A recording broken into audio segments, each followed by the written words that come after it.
दूसरा से मर जाई डोली में जाइब ना दूसरा दुआरे हो डोली में जाइब ना दूसरा दुआरे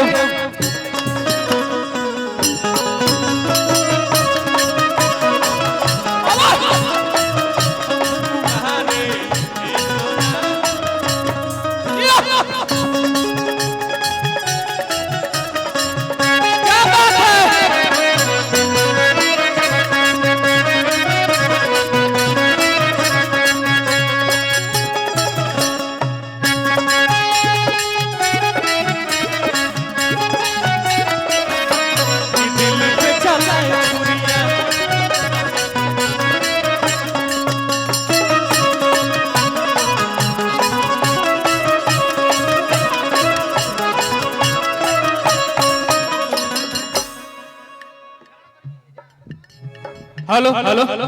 एकरा हेलो दूसरा माइक ले हेलो एकरा पहले और गाना हमार बजौले रहलो जीजा साली के बड़ा मैटर रहे लगन में बड़ी बजौला हलो अरे कि हमारा पोए गो एहसान कर दी जीजा जी जानबे कर लो जीजा जी थोड़ा सा कैसा नेचर के होला लो ई कहताड़ी अरे कि हमारा पोए गो हेलो काहे हो ए भैया हेलो हेलो छोड़ो तो काहे मत हेलो हेलो ठीक बनो ये हाँ प्यारी साली जी कहतड़ी क्यूट साली जी कहतड़ी तू आ जाना हंसत है तो बड़ा ठीक लगता हो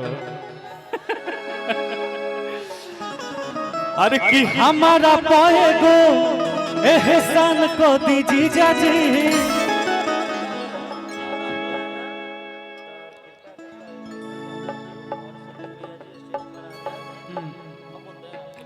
बोलिए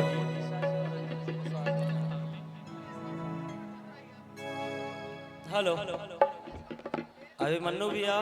और सुधीर भैया बस 2 मिनट के लिए स्टेज पे आ जाए निशा जी और रंजीत जी को स्वागत करना है बस 2 मिनट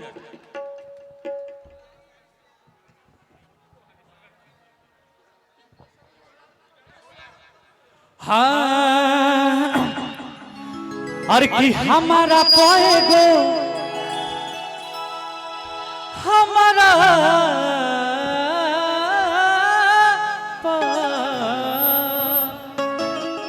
अरे कि हमारा पोए गो एहसान को दी जीजा जी अब प्यार को के तनी सा जवान को दी जीजा जी प्यार को के तनी सा जवान को दी जीजा जी बस आप 2 मिनट के लिए बस 2 मिनट के लिए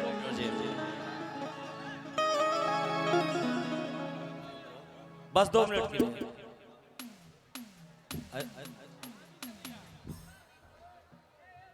आप लोग बैठ जाइए